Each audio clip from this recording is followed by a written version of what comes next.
Katër punonjës të policisë së shtetit janë vënë në hetim dhe procedim penal për objektin peskatës të ndërtuar pa leje në zonën e Qeparojit në jurisdiksionin e Bashkisë së Himarës.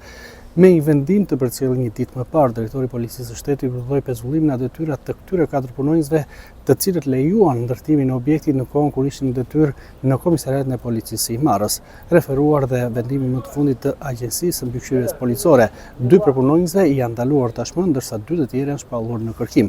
Hetimet për ngjarjen në fjalë vijojnë, ndërkohë që edhe nga Bashkia e Himarës është marrë vendimi për pezullimin e të gjithë inspektoratit të mbrojtjes së territorit.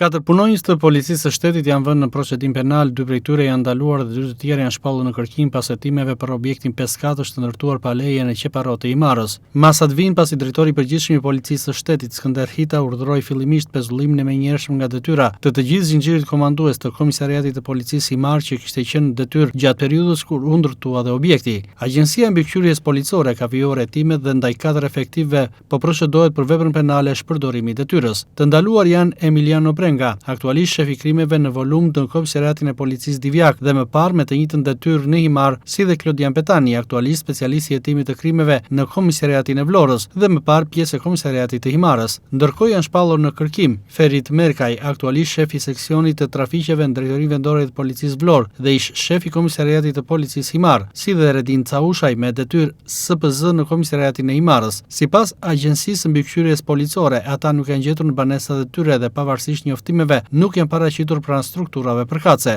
Hetimet lidhen me objektin e konstatuar në vendin e quajtur Sug në Qeparo, i përbërë nga një kat nën tokë dhe 4 kate mbi tokë, i ndërtuar pa lejen e organeve kompetente. Nga verifikimet paraprake rezulton se punimet për objektin kishin nisur qen dhjetor të vitit 2025, ndërsa dyshohet se nga strukturat e komisariatit të policisë Himar nuk janë marrë masat për parandalimin e ndërtimit dhe vënien përpara përgjegjësisë ligjore të personit që po e ndërtonte. Po se duhet si ndërtesës është arrestuar në flagrancë, ndërsa objekti i shembur nga IKMT. Për të njëjtën çështje janë shpallur në kërkim edhe 3 punonjës të Inspektoratit të Mbrojtjes së Territorit Himar, kryeinspektori dhe 2 inspektor, të dyshuar për shpërdorim të detyrës. Agjencia e Mbikëqyrjes Policore bën të ditur se hetimet vijojnë për zbardhjen e plotë të rrethanave dhe dokumentimin e përgjegjësive ligjore të personave të përfshirë në lejimin e ndërtimit pa leje.